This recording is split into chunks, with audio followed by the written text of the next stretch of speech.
Good evening and welcome to The Journey Home. I'm Marcus Grodi, your host for this program. Every week I have this wonderful privilege that EWTN allows me to have, and that's to join you to hear the stories of men and women who, in their love for Jesus Christ and drawn by the Holy Spirit, their hearts and minds were open to the beauty and fullness of the church. And some go through a variety of hoops and jumping over hurdles to get home to the church. But that shows that unique work of the Holy Spirit in their lives, and how grace works, and how the mercy of our God works. And sometimes His timing isn't ours, but it's always right on time. And so the reason for this program is to encourage you in your walk, and also to encourage you to pray for those that you know in your family and friends who are still on the journey. And our guest tonight, it still amazes me that I haven't had this person on the program years ago, but Dr. David Gregson.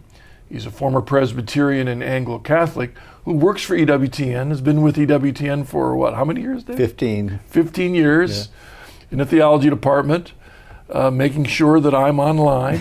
And it's always good to have you and Noah and Colin and the rest behind our work to make sure that we're in line with the teaching of the church.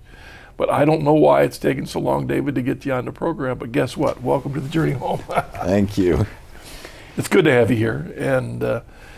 And maybe it's good before we start just to let the audience know what you do for EWTN, because you're one of those that's in the background that they may not know a lot about. Right. Well, I go over reviews that Noah does of books, and Tom Nash does of tapes, and Cindy Cuellar of tapes in Spanish and English, and make sure that their reviews are what we're looking for, that their edits aren't maybe too strict, or maybe they might have missed something, generally along the lines that our boss, Colin Donovan, has laid down. And I put documents in our web library on the website, and anything else that Colin may ask me to do.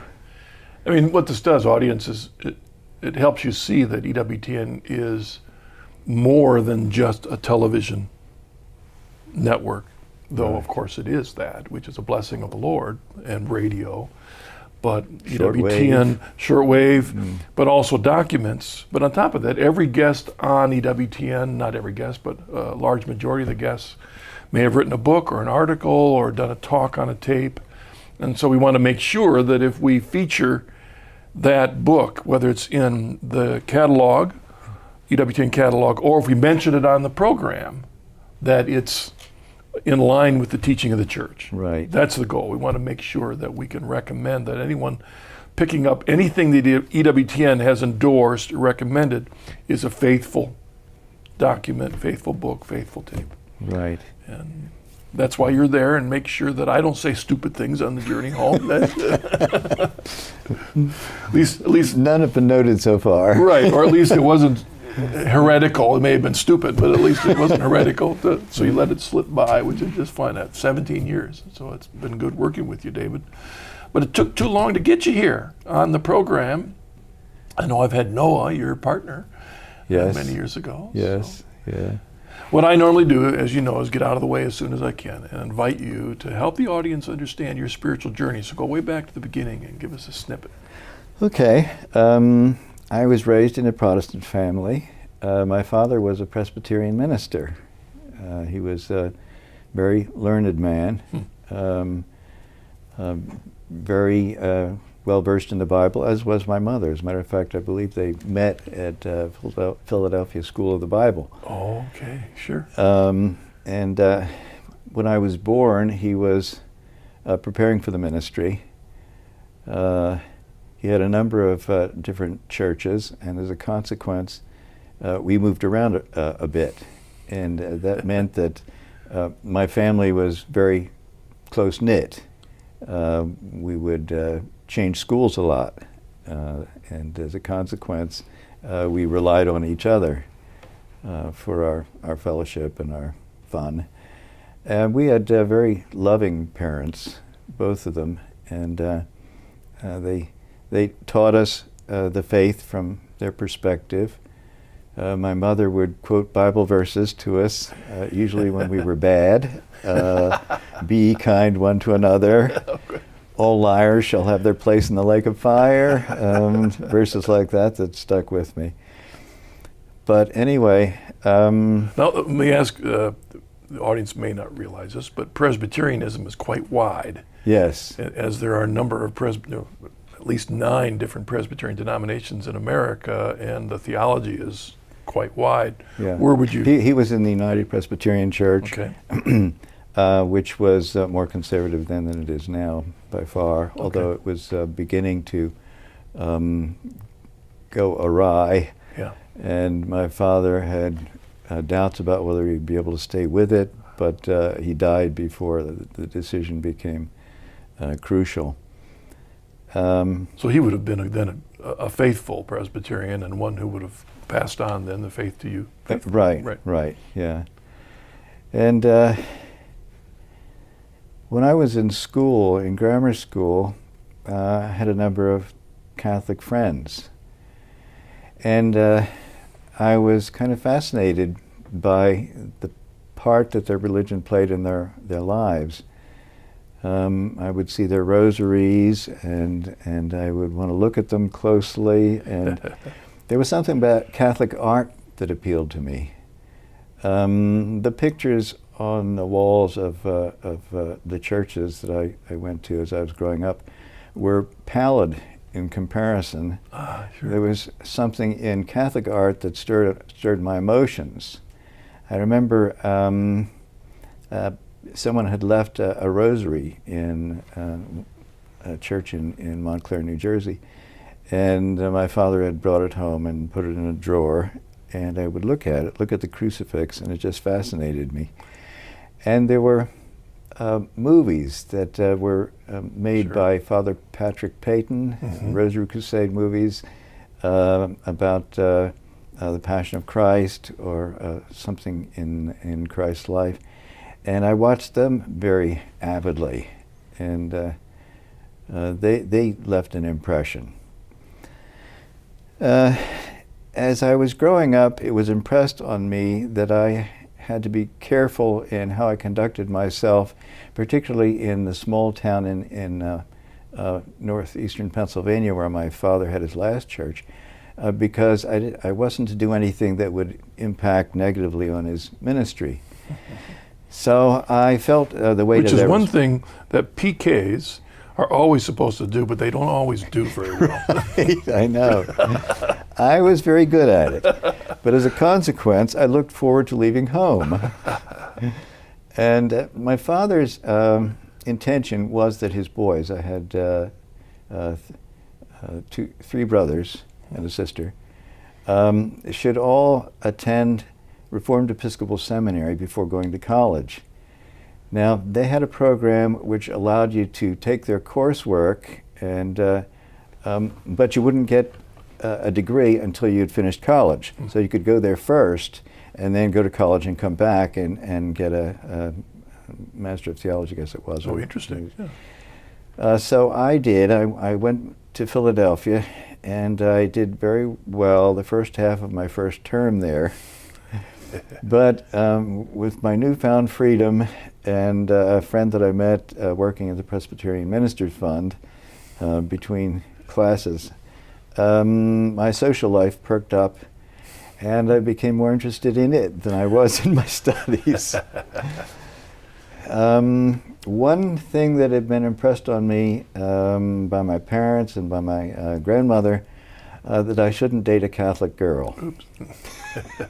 Now, had the message been there in your growing up years in an anti-Catholic emphasis? The Catholic Church taught doctrines that were unscriptural. Okay. That was what I learned. Right. But as I went into my teens, the additional message that I oughtn't to date a Catholic girl was emphasized. Well, I met a Catholic girl and fell for her. I thought that my first responsibility was to convert her. So I tried my best with all the arguments that I knew, that I learned growing up and that I learned in seminary. and they didn't make much of an impression on her. I used one argument that I'd learned, and that was that Catholics were in the church because out of fear. And she said, no, it wasn't out of fear. She loved the Catholic Church, and that just stopped me cold. What else could I say? Her father became concerned about her involvement with a Protestant boy, and told her that she couldn't go out with me anymore. And that was a bit of a trauma. We did end up being able to see each other on rare occasions, but the impetus was kind of gone from the relationship. Towards the end of the time that I knew her, she sent me a book called The Question Box by Father Conway. And she had marked pages and checked questions that I had asked her. They were all answered. As a matter of fact, some questions that I thought I had originated were answered. And I got very interested in Catholicism. As a matter of fact, it was almost a relief to see these answers, because as hard as I had fought against Catholicism, I was attracted to it. And to find that my objections could be answered that clearly and that convincingly really opened my eyes. Now, it was a number of years before I became Catholic, but I began attending Catholic Mass more often than Protestant services. The thing that held me back primarily was, again, my father's ministry. Yeah. As my mother emphasized, it would be very detrimental to his ministry for a son to become a Catholic. So that's what held me back. Were they discouraging you from the move? Other than that, and what about the theology of it? Yeah. Right, okay. My father would argue against various theological points, and he was basically a Calvinist, but it wasn't a severe Calvinism. Yeah. I was convinced I was one of the elect, but if, as he told me, I reached the point where I didn't care whether I was pleasing God or not, then I could question if I was really one of the elect. So it wasn't that kind of cut and dried Calvinism right. that is often parodied. But there was still something missing. It wasn't that I was reacting against what I'd been taught. It was that it seemed like there was more. And I was particularly interested in the Eucharist. Your dad probably did it once a month? Yeah. Did Lord's Supper once a month? Right. But I was never quite clear on what it meant. It was moving. The service was moving. I loved the hymns especially that accompanied it. But I never got a clear understanding of what was happening here. It was more what we don't believe than what we believe. And when I was away at seminary in Philadelphia, I began reading some books on Lutheranism. Is that anything but the Catholic Church? Let's see how far I can go without becoming Catholic. I read a Lutheran argument for their view of consubstantiation, and I thought, actually, this seems to point more towards transubstantiation than consubstantiation. So that was another step in my way, or on the way. I decided that I didn't want to continue at seminary. I was doing badly at that point because I lost interest in it, and my father became concerned, and he wanted me to come home for the summer after the first term. But I was involved with this girl, Marie, and for the first time in my life, I refused to do what my father asked me to do. I said, I'm a man now, I'm on my own, I'm independently supported and so on. So I stayed in Philadelphia. But as I said, we ended up breaking up. But I didn't lose my interest in Catholicism when we broke up. I transferred from, I went to a small Lutheran school first, my first 2 years, but I decided I wanted to graduate from a school that had a name, so I transferred to Penn State. While I was there, I did a lot of reading. I read some St. Thomas, and I read various devotional books, and my interest increased. But because, again, of my father's ministry, I delayed. But then my father died. He had a heart attack. And I thought, oh no, I hope it wasn't because of me. But the way was open then. Still I delayed. Yep. I graduated from Penn State and decided I wanted to become an actor. So I went to California. Really? Yes. At the same time, I'm trying to get into graduate. You were just preparing for the Journey Home program all those years. Right. At the same time, I was trying to get into graduate school because the draft board would be after me. This was during the Vietnam War. Yep. And I was unsuccessful at getting into graduate school, partly because I couldn't get the money together. It was all I could do to stay alive. And the draft board found me, and they ordered me to come in for a physical. I was in California. I asked that my physical be rescheduled for Philadelphia, where my home was, and that was granted.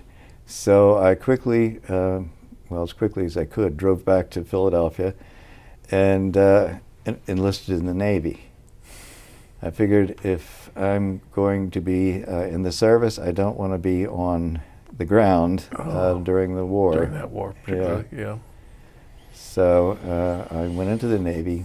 I was just short of 4 years in the Navy. During that time, as much as I wanted to get out, I realized looking back that it was a good experience. I spent 1.5 years in Scotland, which was great, on a land base, RAF base. Edsall, Scotland. After that, though, I was sent to a ship off Vietnam, South China Sea, and I was on that ship for 1 year.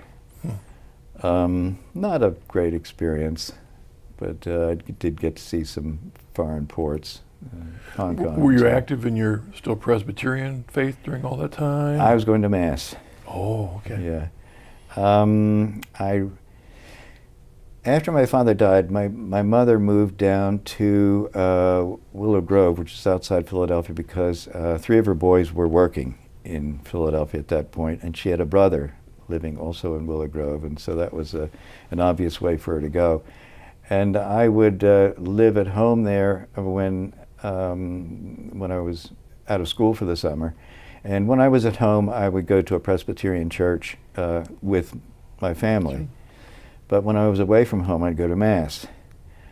When I got out of this service, I had been an English major as an undergraduate, but the service did something to my outlook which moved me to want to major in philosophy instead. Yep. So I went to Temple, and they accepted me in their program. And I did well, so I was able to skip the master's and go right on to a doctorate. And I did manage in a slippery way to get through that.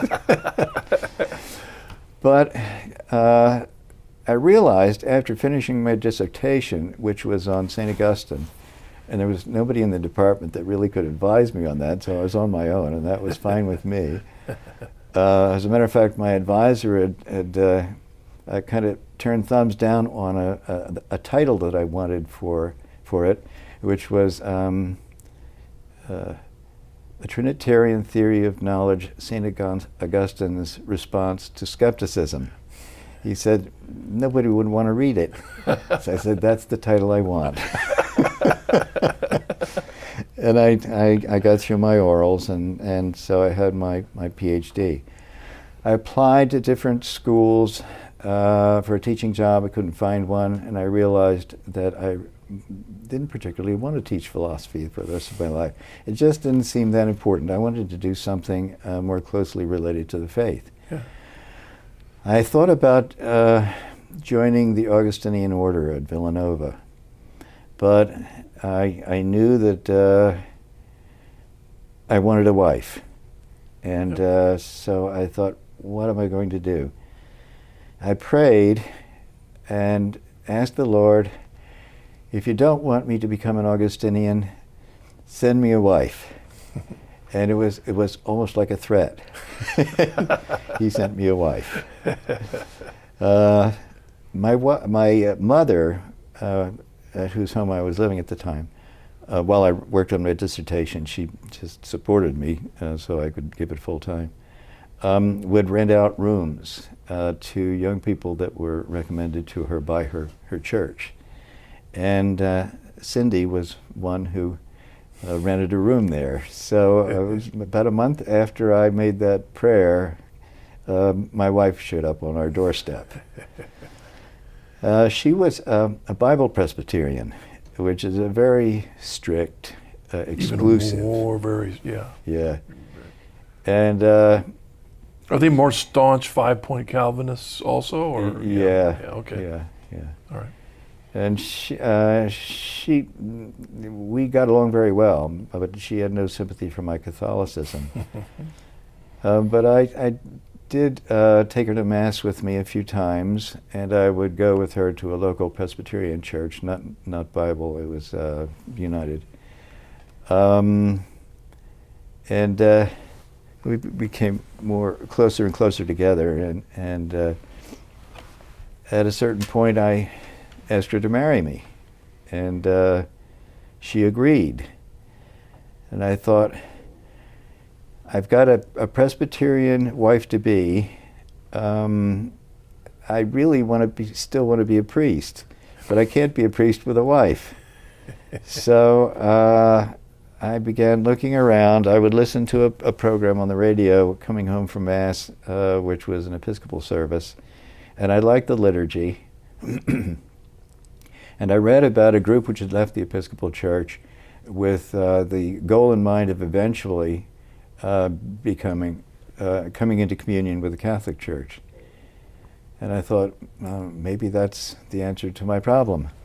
So I found a local group that was meeting, small group, and began attending their services, and I took my wife, and she was a bit reluctant at first, but it began to appeal to her more. So I thought, well, this is kind of a halfway house.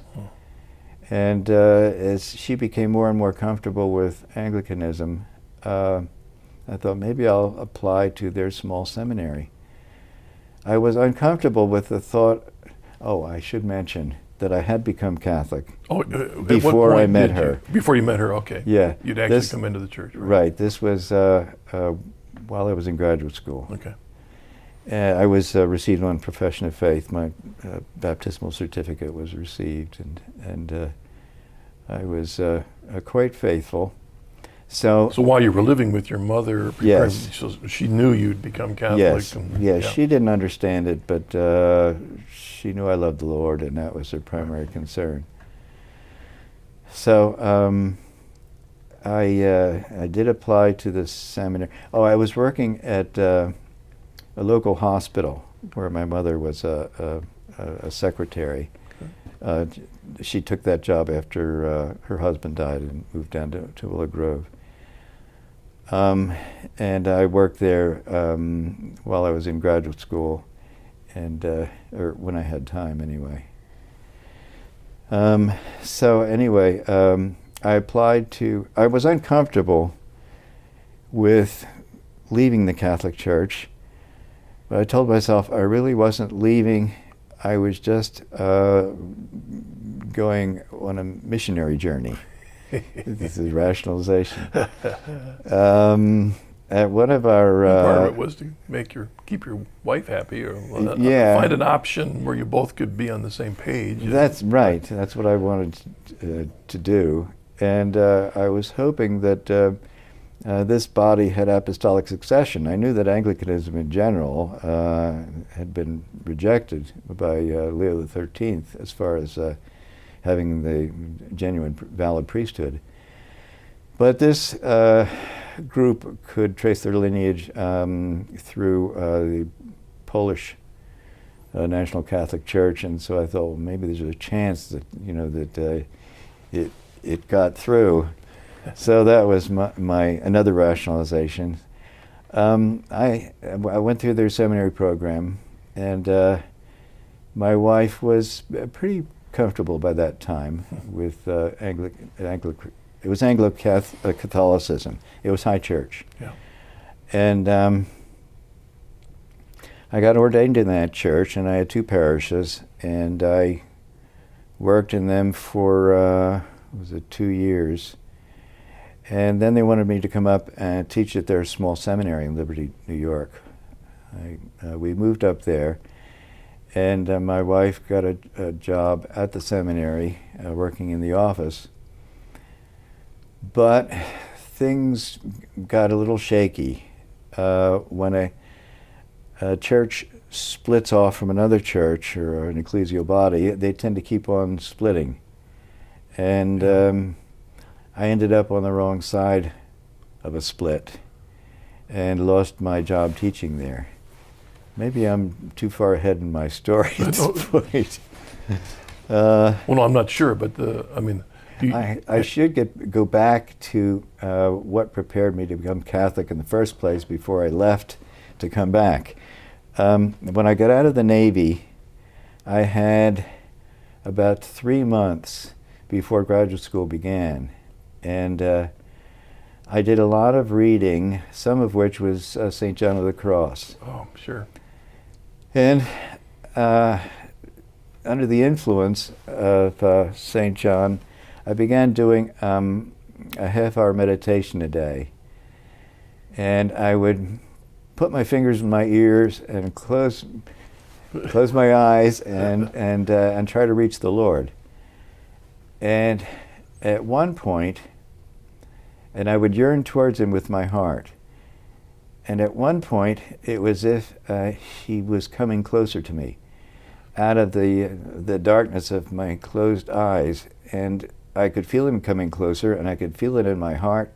And it was so overwhelming that I said, no, I don't want this. I was losing control. But it was something that I never forgot. Yeah. And it helped to draw me to the context of St. John, which was the Catholic Church. Mm-hmm. But I wasn't Catholic yet. It was while I was in graduate school that I became Catholic. Okay, well, once I was at the seminary in Liberty, teaching as an Anglican, I taught theology, I taught some Old Testament. My theology was basically St. Thomas. There was an Episcopal theologian named Francis Hall who was called the Anglican St. Thomas because virtually all that he taught in his books was St. Thomas. The only point on which our theology then differed from Catholic theology really was in submission to the Pope. And I would argue that actually we're more faithful to the Pope than many Catholics. Right. So that was sad to say, and in some sense that's probably true. Yeah, but that was another rationalization. Right. Yeah. So anyway, the church split, and I lost my job teaching at the seminary, and it became quite vitriolic, the split, as church splits can be. And it makes you wonder why church people can be less civilized, less humane than unreligious people when you get into a situation like that.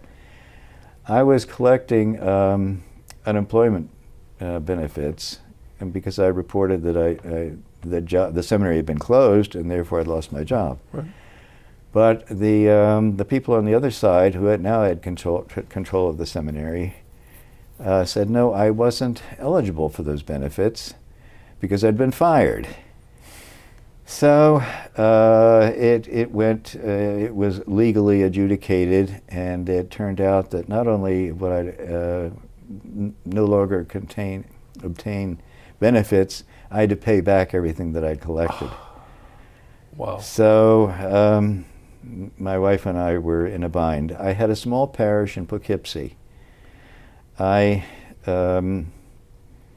used the Anglican Missal. The Anglican Missal was the backbone was prayer book, but it was supplemented with all sorts of prayers from the Catholic Missal translated into English.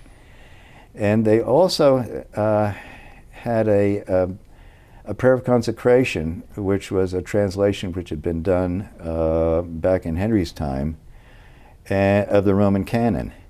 And I preferred to use that. David, I'm going to pause you right there, just because it's time for a break. But we've got you.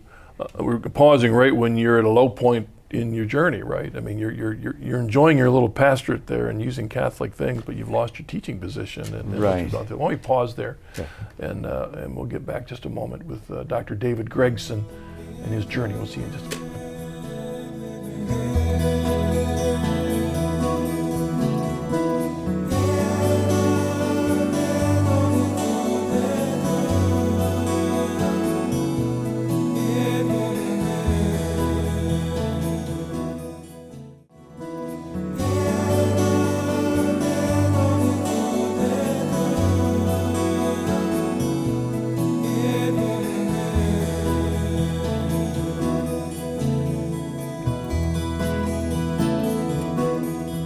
Welcome back to The Journey Home. I'm your host, Marcus Grodi. Our guest tonight is Dr. David Gregson, and he works at EWTN in the Theology department. But I've paused you in the middle of the journey where I kind of stopped you, where you said you'd lost your job, your teaching position, and sounds like quite upheaval for you and your family, but you were still pastoring a small parish. Right.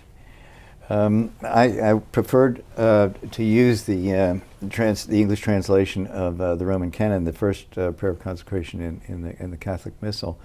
My congregation didn't like it. They wanted me to use the prayer book, prayer of consecration. But it seemed to me that it was like, with all the prayers taken from the Catholic Missal surrounding this prayer book, prayer of consecration, it was like a watercolor in a great heavy golden frame. So there was an incongruity there that I was uncomfortable with. But so that was, I ended up getting fed up with the church, the Anglican Church. It was the Anglican Catholic Church. They were called to underline their Anglo-Catholicism. But this is probably a good point to stop at and rewind to an important event that happened to me when I was a freshman in college at this Lutheran school. I was interested in Catholicism. The example of the Catholic girl that I'd been in love with stuck with me. An obstacle was devotion to Our Lady. I couldn't quite get a handle on it because it seemed to me that she was displacing Christ in some important respects. But at the same time, I knew how important she was in Catholic theology and Catholic devotion. Well, it was wintertime. I was coming back from a rush party at a fraternity house, and I wore contact lenses. Now, these were the old rigid contacts which could pop out of your eye if you flicked the side of it. I've been there, done that. Right? Well, as we were walking back, somebody lifted an elbow and caught the side of my face, and my contact popped out.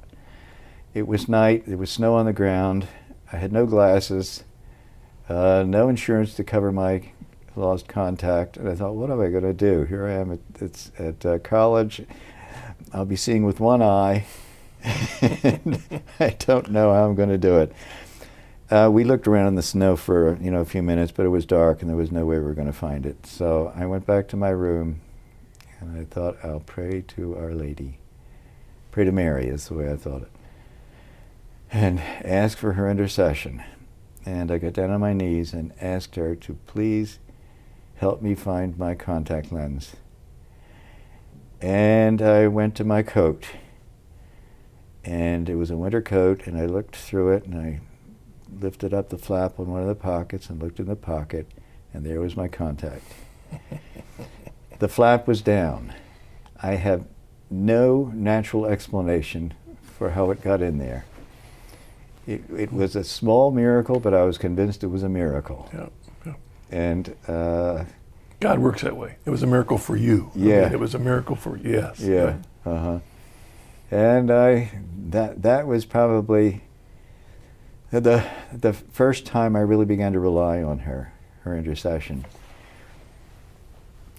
On another occasion, I was with a friend of mine out in California, and I had my contacts, Our Lady, patroness of contact lenses, and a couple of little lids on the sink where he left them in a solution, and there was no lid on them or anything, and a cleaning lady knocked them, one of them, and I went in the bathroom in the morning and saw that it was missing, and I looked in the sink and I had no idea where to look, so I prayed to Mary again. I said, you found my lens before, please do it again. And there it was, stuck in the soap. Now, again, that's not obviously a miracle, but to me it was a miracle. Yeah. And it strengthened my confidence in her. Now, back to our situation up in Liberty, New York. My wife had been watching a lot of EWTN, and I would watch it with her. I didn't watch it as faithfully as she did, but she loved it, and it raised questions in her mind about whether our form of Catholicism was the real deal. And she said, why don't you send a resume to EWTN? And so I thought, oh, okay. And so I did. I wrote to Mother Angelica, gave her an overview of my background, and sent my resume. I got an email from Deacon Bill, and he said, come on down and we'll interview you. And they paid for our airfare, and we were interviewed and we were hired. And our financial problems were taken care of. Our house had been on the market. We knew we had to leave because we couldn't pay the mortgage. Our house had been on the market for about a year. We moved down.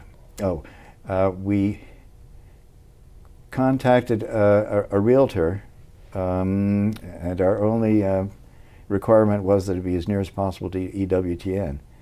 And our realtor found a house about 5 minutes away. And we had no trouble with getting our credit approved. And we packed all our stuff in the back of a U-Haul truck, put the car on a carrier, put the dog in her house inside the truck, and started driving. It was August, so we didn't want to drive in the daytime. It would get too hot back there. Drove for 22 hours down to Irondale, found our house. We'd never seen it, and we liked it very much, and we moved in. And about a week after we'd moved in, our house sold. So this was obviously what the Lord had planned for us. Now, I should mention But you're hired in, you're still Anglo-Catholic. Yes, Yeah, right. yeah. But I was, there was no doubt in my mind that I was coming back. And my wife had no doubt in her mind she wanted to become Roman Catholic. Yeah, okay. And so we started going to RCIA. I went with her. I didn't have to go through it. I had to go make my confession for being away for 17 years. Yep. So I did that, and she went through RCIA and was received and was confirmed. She had been confirmed as an Anglican, but she said there was no comparison. She said she really felt it this time.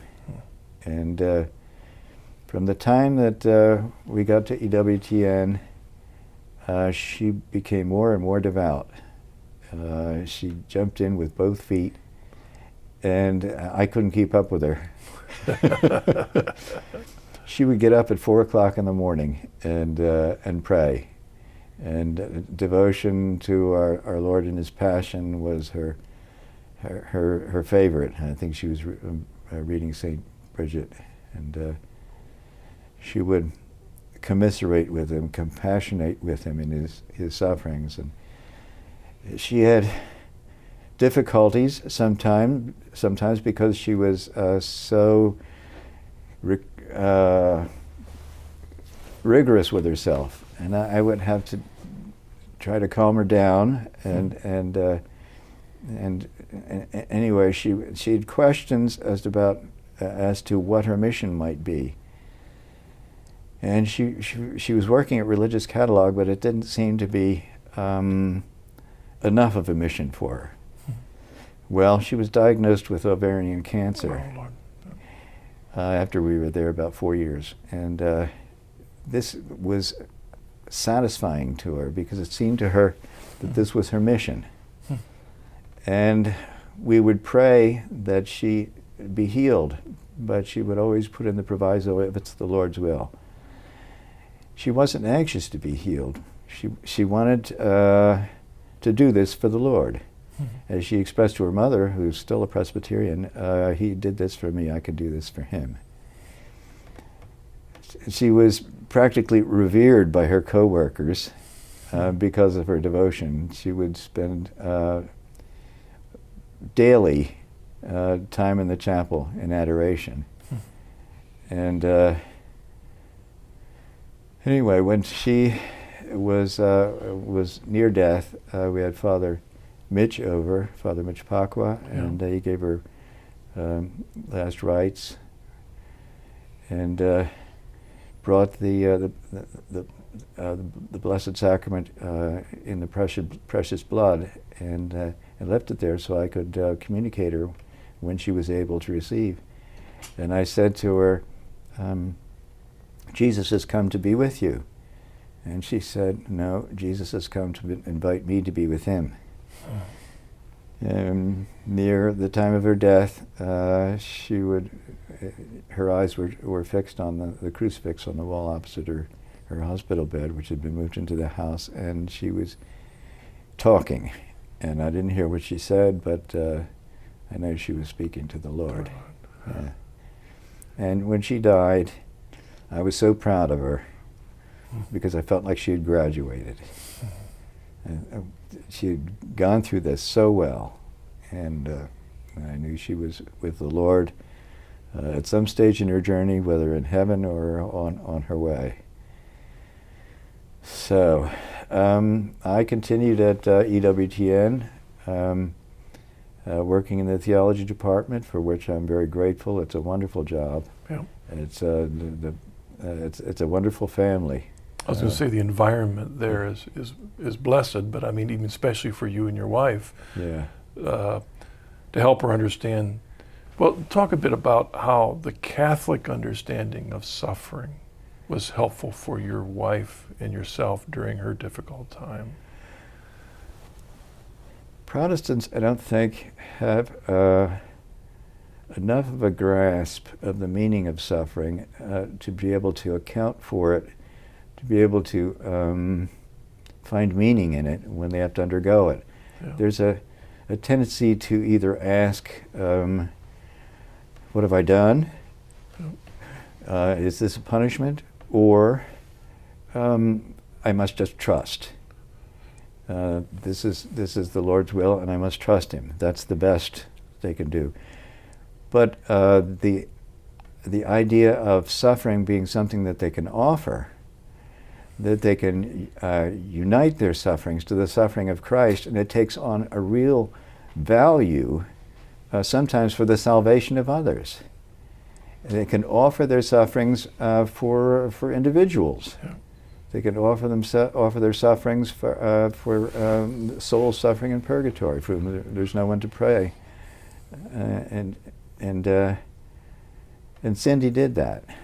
Yeah. She even seeing herself, recognizing that the suffering was almost a gift, a mission that she shared. Yes. As Saint Therese, and even as Mother Angelica, Right. has recognized some of her own. So this is my calling. Yes, this was what she was looking for.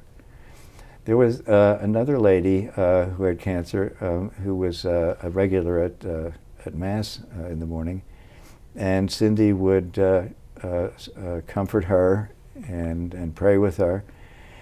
And at one point in her treatments, Cindy was in remission, and she was disappointed because she felt she could no longer show the same compassion and sympathy with her friend who was still suffering from cancer. Well, as it turned out, her cancer returned, and her friend has been in remission for years.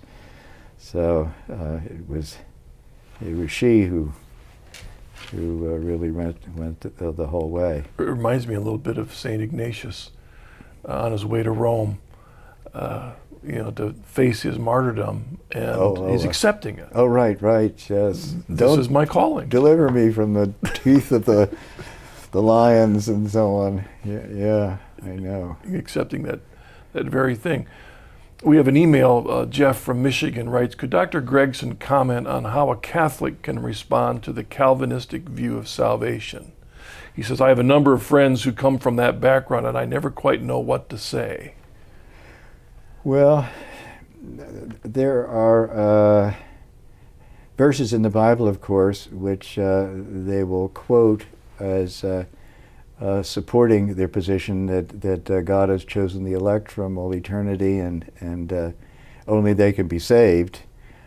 But it's not as if we can know that we're in the number that will be finally saved. God knows, because God is in eternity, and He knows everything we have done and will do. But He takes account of what we will do. He takes account of what we have done. So election is not independent of what we do. Our faith in Christ, certainly, but also our faithfulness to Christ. The problem, I think, with not only Calvinists, but a lot of Protestants, is that they tend to interpret the New Testament, interpret the Gospels from St. Paul, rather than St. Paul from the Gospels. And as a consequence, they don't know quite what to do with what the Lord has to say about our works, about feeding the hungry, and the Sermon on the Mount doesn't quite fit yes. into Protestantism. Yeah, right. I know. If it's faith alone, then what's all this other stuff? Yeah. So, and the idea that if you take too seriously this idea of God predestining and deciding all of this before the beginning of time, if you take it too seriously, it undercuts everything in our faith. Prayer, anything which we have any freedom to respond in faithfulness, it undercuts everything. Yeah, I never drew that conclusion from my father's teaching. Right. I always knew that faithfulness was crucial, and it wasn't enough to have a one-time conversion experience. You had to follow the Lord, and if He was unhappy with you, then you'd better get right with Him. We have an email from Katrina from Newark. She says, did your understanding of the sacraments change or develop from being an Anglican to becoming Catholic? And I wanted to expand on her email, because you had a journey in terms of the sacraments from the Presbyterian Church to the Anglican Church to the Catholic Church. Right. I mentioned that I wanted to be a priest at one point, and the reason was the Eucharist. The concept that the Lord could actually become present on the altar, and that we could receive Him in Holy Communion, was so mind-boggling that I wanted as close a part in it as I could have. The difficulty was, of course, that I wasn't called to that. But the more I studied the Eucharist, the more convinced I was that this not only represented the body and blood of Christ, this was the body and blood of Christ. It didn't accompany the bread and wine became the body and blood of Christ. And that this was a genuine re-offering of the one sacrifice of Calvary. And even apart from receiving communion, the idea of being present at Calvary virtually was in itself enough to draw me into the Catholic Church. Another topic that, as a theologian, deal with, as a Presbyterian, our intimacy with Jesus comes up as a result of our faith, and then he enters into our heart. He's a part of us from a Presbyterian standpoint. That's how we're close to Christ, is he's in our heart and then through our faith. Catholic Church recognizes it's through the Eucharist, through the sacramental union that we have with Christ. Talk about that difference. How do we fit those together as a Catholic? The intimacy of Christ in our heart, but also receiving him in the Eucharist. Well, it's not that Catholics don't recognize the intimacy of having him in our hearts, but that the primary way in which he does enter into our hearts is through the Eucharist. Of course, it's conditioned on our hearts being open to him. It's possible for us to receive the Eucharist and our hearts be closed, in which case our intimacy isn't increased. But if our hearts are open, he becomes more and more present in us the more we receive him and the more open we are to him. It's because we take the Bible very seriously. John 6. Right. Yeah. Unless you eat my body and drink my blood. You have no life in you. That's right. That's what our Lord said. Email from Kelsey from Annapolis. My sister is a fallen away Catholic who is now an enthusiastic Protestant. She says that the Catholic Church changed the Bible and added more books. I don't think this is the case, and am interested to know what the difference would be between Protestant and Catholic Bibles. Well, actually, it's not that the Catholic Church added books, it's that the Protestant Church dropped books, churches. One of the problems that Luther had with the deuterocanonical books, so-called, was that Second Maccabees taught that we should pray for the dead, but then he didn't like James either. Because of the emphasis on good works. So the Bible that was used in the early church was the Greek Septuagint, and the Greek Septuagint was a translation of the Hebrew Old Testament, and it included the books that Protestants call the Apocrypha. So the books that were being read and taught from it in the early church in the Greek Septuagint included what the Protestants call Apocrypha. It was only in the 16th century that those books were dropped. Yeah. So it's the original Bible included those books. Roy from South Dakota writes, when Dr. Gregson wasn't a practicing Catholic, did he feel something was missing? Was there a tug at all back towards the Catholic Church? Oh, definitely. As I mentioned, I had these rationalizations that I was hoping to help bring the group that I was with into the Catholic Church. But I knew that I myself did not want to die outside the Catholic Church. And I can remember looking up at the blue sky as I was walking my dog one day and thinking, this is Our Lady's mantle, and asking her to keep me from dying outside the Catholic Church. So yes, I definitely felt a tug. Especially since you were drawn by the Eucharist anyway, then there was that struggle. Although as an Anglican, I was convinced that I had convinced myself that we had apostolic succession, and so it was a valid Eucharist. I don't know. It's not something I would want to leave uncertain. Right. Dr. Gregson, thank you very much for for joining us on the journey home finally after all these years, but also thank you for the work you do at EWTN and the Theology Department, you and your team, to make sure that what we're saying on air and what we encourage people to read is faithful to the church. Thank you very much. It's a privilege to be here. Thanks for sharing. And all of you, thank you for joining us on this episode. I pray that Dr. Gregson's journey as he followed the Lord is an encouragement to you and to your prayers. God bless you. See you again next week.